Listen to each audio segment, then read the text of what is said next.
Olá, então na aula 6 veremos sobre a dinastia Han, né, que vai se estender de 206 a.C.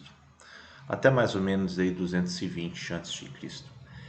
É um período geralmente retratado já como um momento definidor e fundador, quase uma idade de ouro da história chinesa. E por que seria uma idade de ouro? Porque o acúmulo de prosperidade e riqueza que as rotas comerciais começam a se estabelecer em direção às regiões ocidentais traz uma prosperidade, traz novas ideias e isso transforma a sociedade chinesa durante esse período Han, né? Veremos que é um período considerável aí de quase 4 séculos, os dois últimos antes de nossa era e os dois primeiros de nossa era, e haverá um período aí de entre reinos interregno aí de alguns anos devido à usurpação por um oficial militar. Então a gente tem aí dois momentos já definidos, né? Um período de Han ocidental primeiro, que vai vir desde da ascensão de Liu Bang como o primeiro regente Han, e ele estende as dominações em cima do que tinha conquistado do reino de Qin, da dinastia Qin. A gente viu isso ao anterior. Avançará para os reinos do norte e muito para o sul, né? As regiões mais aqui meridionais, elas são pela primeira vez incorporadas aí no reino chinês. Haverá um período de entre reinos, o interregno, como eu disse, e depois haverá o período até de maior prosperidade, que vai ser o período do Han oriental. Por que oriental e ocidental, né? Ou ocidental oriental? Porque isso a capital no período do ocidental, ela estava um pouco mais para oeste, que era chamada a cidade de Chang'an, que hoje se fala de Xi'an, né? E depois de um período de conturbações e de insegurança, decidiu-se então deslocar um pouco a capital mais para o leste, em Luoyang. Então a gente tem esse período aí inicial para começarmos a entender o período Han, né?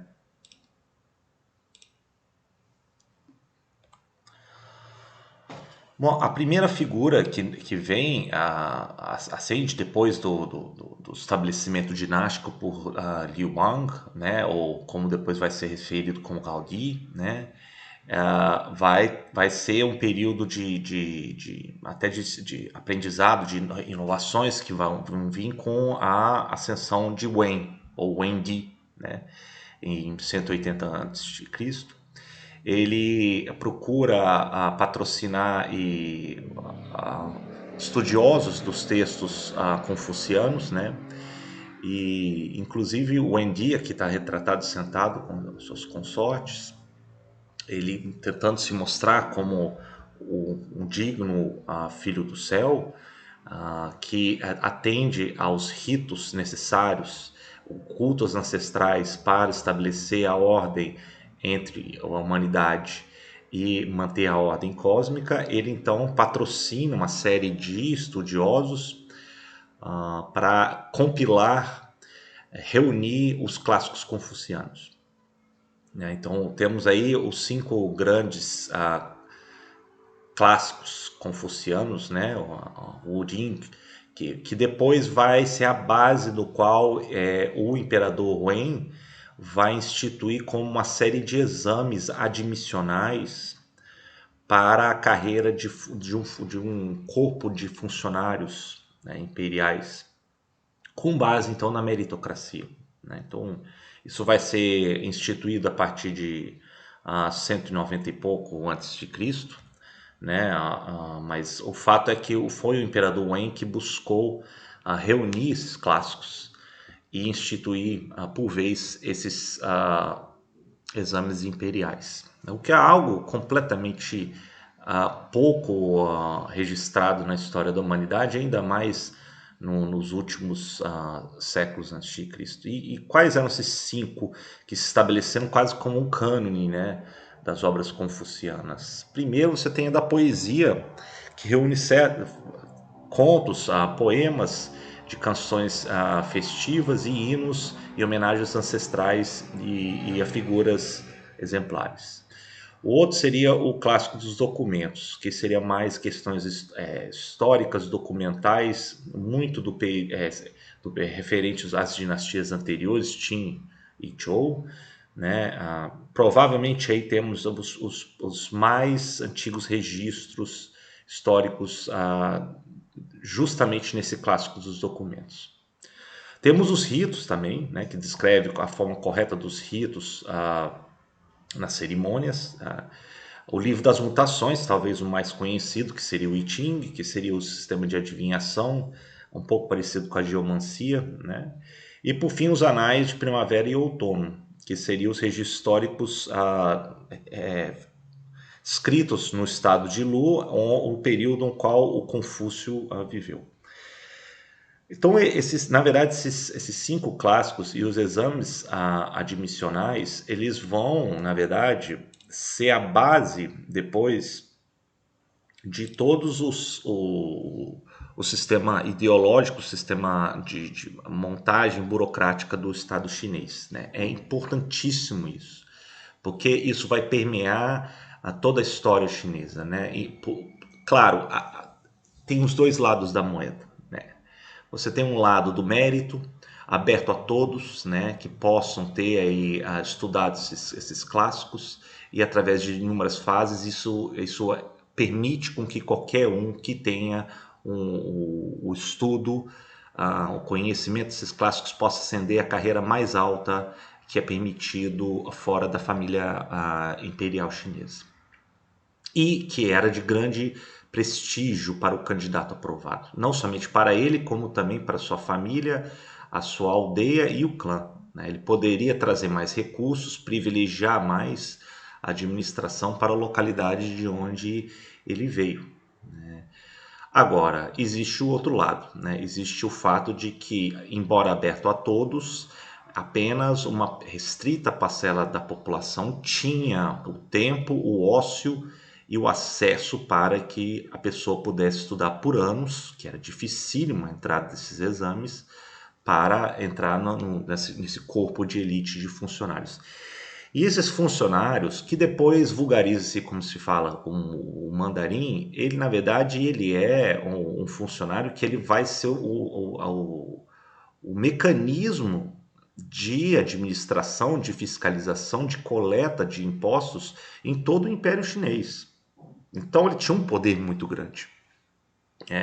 Então você forma gerações, isso vai permear a história chinesa, de funcionários com uma mentalidade confuciana, né? Então o confucionismo vai permear aí a história chinesa em torno desses exames imperiais, e esses funcionários eles carregam essa ideia do confucionismo. O que eu quero dizer com isso? Existe então uma afluência do confucionismo, ela é forte no andar administrativo do Estado, né? Então, eventualmente, quando há pressões para inovações, inclusive alguns funcionários chineses aprovados, eles propõem reformas, mas muitos deles adotam uma atitude ortodoxa, tentando voltar aos clássicos, uma leitura mais dos clássicos confucianos, né? E a gente vai ver que isso vai ter uma série de tensões, principalmente com relação ao desprezo, né, ao pouco prestígio que os confucianos têm com relação aos comerciantes, por exemplo, né, os mercadores, porque existe aí uma hierarquia dos clássicos confucianos que achava que os mercadores, os comerciantes, eles não tinham aí, não produziam nada. Você tem os sacerdotes, você tem a figura do imperador, que é a primeira, família real, depois você tem os militares, você tem os funcionários confucianos, os estudiosos, você tem os camponeses, os artesãos que produzem, e por último tem os mercadores que não produzem, eles apenas compram e vendem. Então isso vai ser um problema muito sério depois ao longo da história chinesa. Mas voltando aqui, O período Han ele é conhecido como período de prosperidade, né? E é justamente com base no comércio que começa a produzir certas tensões com a prosperidade de uma classe mercantil, né? Nesse sentido, você tem o estabelecimento de rotas através de várias intermediações, né? Que vai depois ser vulgarmente chamado de Rota da Seda. Então ele vai vir de Luoyang, depende da capital, se é a Han Oriental, Han Ocidental ou Chang'an. Ele vai passar aqui para essa região do corredor de Gansu, que se fala que é fundamental para ter o acesso às cidades aqui antes do deserto de Taklamakan, entre elas de Duhuang. E de Duhuang depois, passado o deserto de Taklamakan, você tem já uma entrada na região da Ásia Central, e da Ásia Central você consegue escoar a produção ou para as regiões pérsicas. Então, isso no período, nos primeiros séculos depois de Cristo, lidamos ainda com os partos, né? Ou em regiões pérsicas um pouco mais em direção ao sul, o que vai proporcionar uma prosperidade considerável dessa região pérsica, né? E não se enganem que essas rotas terminam aqui, porque depois elas seguem mais para as regiões ainda mais ocidentais, a chegar a um ponto de portos que eram controlados pelo Império Romano, né? Então a prosperidade dos produtos, e são vários produtos, né? Jade, você tem seda, dá até o nome da própria a rota, você tem trabalhos em laca, você tem chá, você tem jade, você tem inúmeros produtos demandados do Ocidente. Do Oriente também demandava-se produtos do Ocidente, né? Por exemplo, vinho, prata, entre outros produtos. Então há um estabelecimento interessante entre a dinastia Han e o Império Romano, né? A tal ponto que o Han, você tem relatos do Império Romano que se chamava o Grande Império do Ocidente, o Dati, né? E isso começa então a mostrar a ligação terrestre comercial com outras regiões da Ásia e regiões mais ocidentais até o Império Romano nos primeiros séculos depois de Cristo. Ora, não somente prosperidade de produtos correm nessas rotas, né? Temos também ideias. E essas ideias, elas também trazem ideias de outras regiões, como por exemplo do norte da Índia, via os ogdianos, que são os exímios comerciantes dessa época.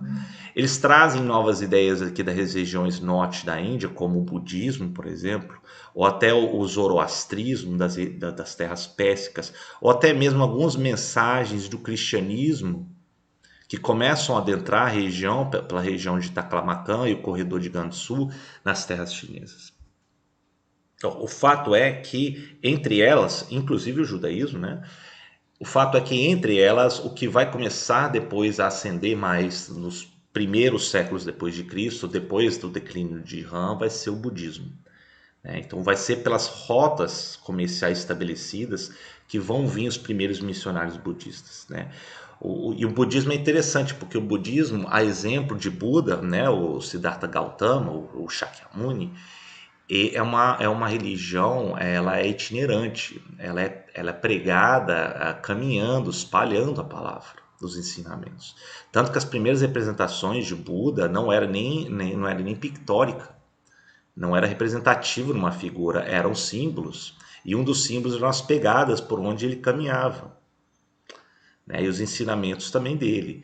Então, o budismo, quando nasce nos últimos séculos antes de Cristo, no norte da Índia, e é endossado pelo imperador Ashoka, da dinastia Maurya, depois, quando ele passa a ser perseguido, ele foge ao longo aqui da região de Bactria, e depois ele começa a subir aqui na rota da Ásia Oriental e vai em direção leste e adentra o reino chinês, né? Então é interessante termos essa visão de como que essa rota ela vai favorecer o comércio, vai trazer prosperidade e o intercâmbio de pessoas e ideias nessa região, né? E os produtos são os mais variados, né? Então, dos produtos que eram demandados, isso é uma consequência do refinamento das técnicas que a China tinha da dinastia Han. Entre eles era a seda, que foi até o segredo de Estado do reino chinês por séculos, né? Era altamente demandado no mercado. Há relatos no Império Romano que a quantidade de seda que era importada estava trazendo déficit para os cofres romanos, né? Era o deleite da moda de pessoas que tinham acesso a esse tecido, né? E além do mais, você também teve a seda era uma mercadoria muito leve. Então você podia enrolar ela e podia facilmente transportar ela nas rotas terrestres. E não somente transportar ela, como poderia ser moeda de troca, né? Porque ela é mais leve que os metais, ela é altamente apreciada por toda a extensão das rotas comerciais, muito valorizado por povos da região da Ásia Oriental, os nômades que vestiam-se de seda como sinal até de distinção com relação aos outros da sua nação, né? Isso chega ao ponto que é também incorporado pelos persas, e depois é descoberto e também utilizado entre os romanos. Então a seda ela se torna aí uma grande moeda de troca de valor que os chineses tinham, né? Então eles passam a cultivar isso. Outro produto notável também vai ser o ferro, que é a metalurgia chinesa, ela vai começar a aprimorar e começa a desenvolver até a forja do aço, o que permite melhores armas, né, e também melhores materiais para o cultivo do solo, né, da enxada, e também o corte de materiais e de árvores de mato. Então é uma revolução que acontece com essa prosperidade que vem na dinastia Han chinesa. E outro é o fabrico do papel, que eles conseguem fazer a partir de algumas fibras, e isso vai alavancar a produção de conhecimento, né? Então, é durante esse período, inclusive, que é compilado um dos primeiros dicionários, né, com torno de mais de 9.000 caracteres chineses, que vai ser o Shuowen Tiezi, né? Esse dicionário, ele talvez foi terminado por volta de 100 depois de Cristo, e ele é um dos marcos iniciais da língua escrita chinesa nessa era depois de Cristo. Bom, o estabelecimento dessa rota, ela vai então se dar durante o período Han e principalmente no período do imperador Wu, ou Wudi, né? Ele entende que ele entende que a prosperidade da China vem justamente desse acesso aqui ao longo de Dunhuang, passando aqui pelo Taklamakan, a bacia de Tarim, né, e entrando com intermediários zogdianos e depois com o mercado consumidor mais a oeste, né? Então, é nesse período que o período do imperador Wu em diante é fundamental ter esse controle desse corredor Gansu, que a gente fala. E para isso você também tem que ter protegido a fronteira norte. Então é reforçado com uma série de muralhas, essas muralhas norte, porque justamente onde essas rotas poderiam ser atacadas, as cidades poderiam ser atacadas, né? Então é uma série de fortificações, inclusive tem aqui uma em Dunhuang, né, do período Han, para justamente garantir esse acesso e as rotas comerciais aí que dá aí a prosperidade para a economia chinesa, né? A prosperidade também se revela em inúmeros outros momentos. Então, um dos achados arqueológicos mais formidáveis do período Han ocidental ainda, em 113 a.C., vai ser do príncipe Liu Chang e da sua esposa Du Wan, né? Você tem a figura aqui do traje funerário todo em jade, de placas de jade do príncipe e da sua esposa, né? E de alguns artefatos aqui funerários, né? Então mostra-se aí o refinamento artístico e da prosperidade do período Han. Bom, o período Han ocidental ele vai ter depois um certo declínio, né? Haverá ataques de tribos nômades como os de Sainyu no norte ou Xiongnu, como se queira pronunciar, né? Eles atacam, fustigam sempre as fronteiras, porque quando não há aí alianças com essas nações nômades no norte, que inclusive é essa nação de Xiongnu, eles falam, depois vai ser o que os ocidentais vão chamar de os hunos, né? E era fundamental construir aliança com esses nômades, né? Esses nômades eles eram os melhores cavaleiros que existiam na época, eram extremamente disciplinados e fortes militarmente, e cobiçavam as riquezas da prosperidade da economia Han. Então era sempre necessário não somente construir as muralhas e guarnições, como também costurar alianças. Ou se não alianças, você costurar acordos de mandar mantimentos requeridos por líderes dessas nações nômades. E muitas vezes eram costuradas alianças e mandavam-se as filhas dos imperadores para casar com as lideranças nômades como de Xiongnu, né?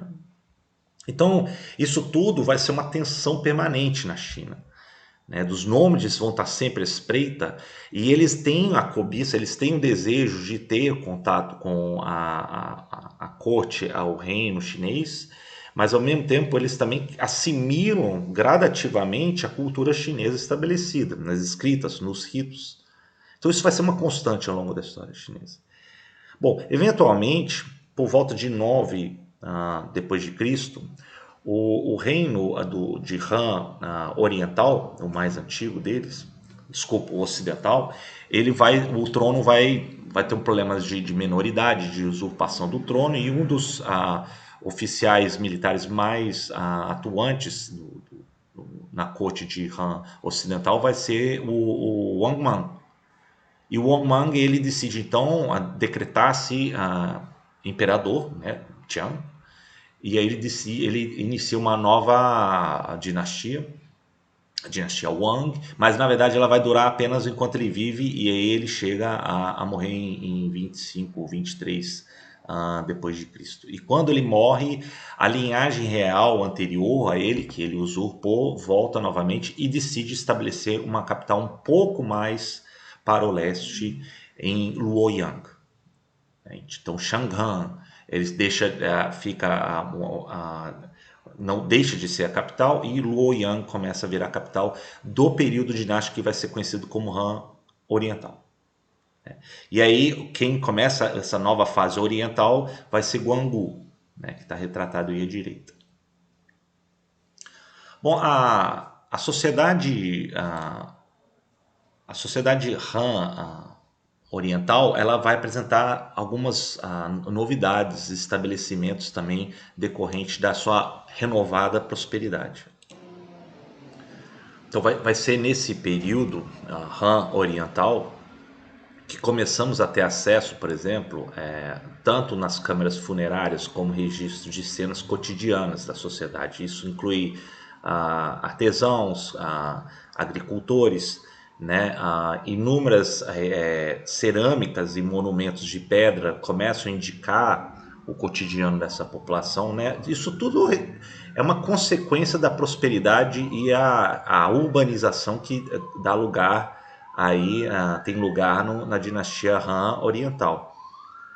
Retrata-se uma variedade de cenas de caça de animais de curral, residências, planos de torres de vigilância, de soldados, de artistas, e até mesmo o cotidiano da cozinha, né?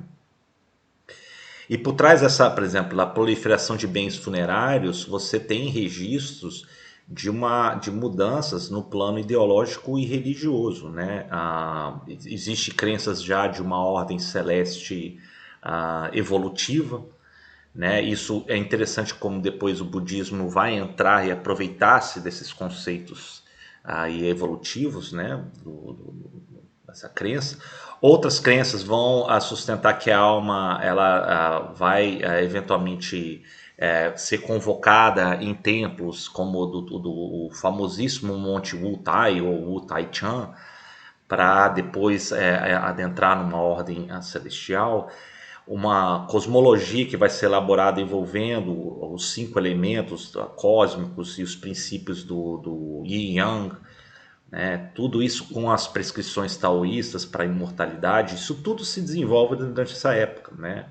Ah, Inclusive depois vai ter uma profusão de produção de imagens, inclusive seres mitológicos, animais, isso tudo com, por exemplo, com relação a objetos que eram encontrados nas coleções funerárias aí que eram achadas. Então, na verdade, a tumba funerária, ela, na verdade, é o local onde o ambiente, terreno e o ambiente celeste ele se encontra e vai ser o deleite dos arqueólogos e historiadores posteriormente.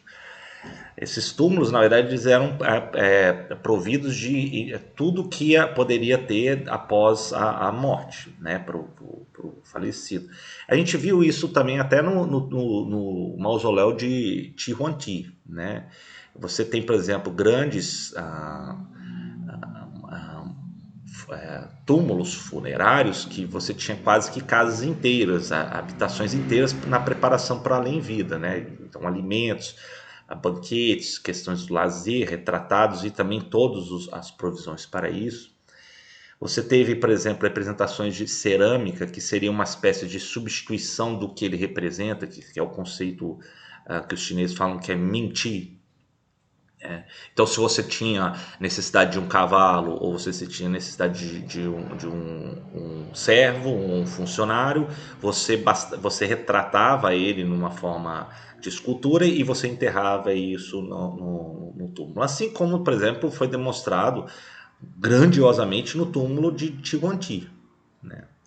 E além disso, você teve já sinais de práticas até hoje observados entre os chineses na oferenda dos ancestrais, né, em forma de incensos, de queima, de oferendas para os espíritos e os ancestrais, né? Então, tudo isso já começa a revelar um quadro mais complexo do período já tardio do Han oriental. Eu peguei aqui o que foi achado dentro dessas oferendas funerárias, que, por exemplo, são as exímias estátuas de cerâmica encontradas do período Han, né? Então, eu peguei aqui do período Han oriental uma mulher segurando o espelho, por exemplo, em cerâmica, e até o retrato no conceito do Minjin, né, de um cão de estimação, que também deveria ir acompanhar o morto aí no além-vida, né? E foi durante esse período também que houve, no campo literário, que houve a escrita do Samathian. O Samathian, ele vai reunir, na verdade vai ser comissionado para ele reunir uma narrativa de como que o período Han foi a culminação de série de épocas, desde lá do períodos mais recuados, antes da dinastia Shang, né, que vai ser a dinastia Xia, quais os regentes, quais são as qualidades, quais foram os defeitos que causaram o período de crise, como ascenderam depois novas figuras e regentes exemplares nas virtudes, como que a ordem cósmica ela se conjuga com isso, né, nos ritos observados, nas qualidades do imperador no poder em períodos de bonança. Isso tudo para justificar depois e legitimar o estabelecimento da dinastia Han. E aí ele reúne toda essa narrativa no início, remetendo a questões mitológicas, né, do primeiro imperador, e depois você tem aí depois o desenrolar da sua narrativa histórica grandiosa, que foi na obra dos registros do historiador, ou Tiji, né, que foi publicado cerca de 94 a.C., né? E nesse sentido, eu acho que o Han ele demonstra já um período de amadurecimento, né, de legitimidade. Depois haverá várias outras manifestações culturais, né? Você tem já registros das primeiras composições e baladas populares, Você tem aí cânticos cerimoniais já registrados, né? Então tudo isso vai reunir no que se chama no período Han, conferindo a ele quase que como se fosse uma idade de ouro inicial da história chinesa, né? Ah, quase não é exagero em supor isso, porque a quantidade de registros, a quantidade de cenas e de artefatos que achamos nos túmulos dessa época são impressionantes. Impressionam porque é decorrente de um período de ordem, né, de praticamente duas dinastias que se ligam, uma ocidental e uma oriental, por 4 séculos, em que estrutura-se uma ordem social política baseados numa elite de funcionários a estudar os clássicos confucianos. Temos já um comércio ativo e próspero de produtos e também de ideias com a região da Ásia Central, regiões ocidentais, e também começa a adentrar pessoas do norte da Índia e vai trazer aí as ideias do budismo, até depois do declínio da dinastia Han. E tudo isso então vai compor um cenário muito próspero, rico, né, isso revelado nas cenas, nos artefatos encontrados, nas esculturas, como você pode ver, ou até nos trajes funerários de Jade que foram encontrados do período Han. Então tudo isso vai ser um período já de mudanças, que depois do declínio do período Han, teremos outras dinastias e muitas delas as começam a olhar a dinastia Han quase como se fosse um modelo, né? Então isso vai ser o tema na nossa próxima aula, né? Como que vai vir o declínio da dinastia Han, um período de desunião novamente e depois a ascensão de novas dinastias chinesas.